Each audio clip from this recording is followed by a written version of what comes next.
విజయవాడ వరదల్లో స్పెషల్ ఏంటంటే బోట్లు ఇదిగో ఇప్పుడు ప్రస్తుతం మనం చూస్తున్నటువంటిది లారీలు కూడా అక్కడ నిలబడిపోయినటువంటి పరిస్థితి. ఈ ఏరియా అంతా మునిగిపోయినటువంటి ప్రదేశాల్లోకి వెళ్ళడానికి కావాల్సినటువంటి సమస్య. ఇక్కడ బోట్ తీసుకెళ్ళడానికి కావాల్సినటువంటిది లోపల ఉన్న వాళ్ళని రక్షించడానికి మాత్రమే, కానీ అంటే ఎవరైనా ప్రాణాపాయంలో ఉంటే రక్షించడానికి ఈ పనికి వస్తాయి. మిగతా టైం పరిస్థితి ఏంటి అన్నప్పుడు రెస్క్యూ అంటే లోపల ఉన్నటువంటి వాళ్ళని బయటికి ఎవాక్యుయేట్ చేసి తీసుకురావాలంటే ఇట్లాంటి బోట్లు కావాలి. ఈ బోట్లకు వచ్చేటప్పటికి దించడానికి కావాల్సినటువంటి క్రేన్లు కావాలి.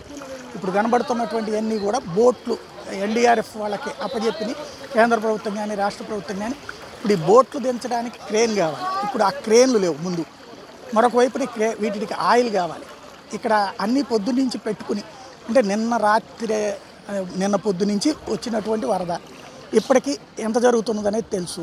బట్ తగినటువంటి ఏర్పాట్లు ఇప్పుడు ఇక్కడ ఉన్న అధికారులే సొంతగా నిర్ణయాలు తీసుకుని ఇక్కడ ఉన్నటువంటి పబ్లిక్ సహకారంతో కిందకి దించే ప్రయత్నం చేస్తున్నారు.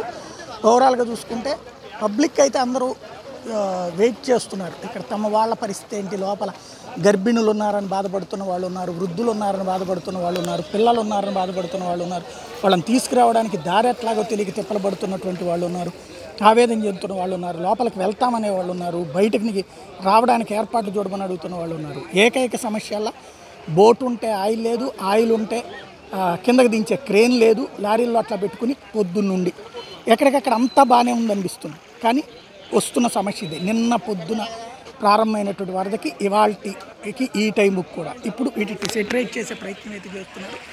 ముందు ఇక్కడ అడిగినటువంటి సమస్యల గైడెన్స్ లేదా వేగంగా మా వాళ్ళు అనేటటువంటి ఫీలింగ్ అవసరం ఉన్నది.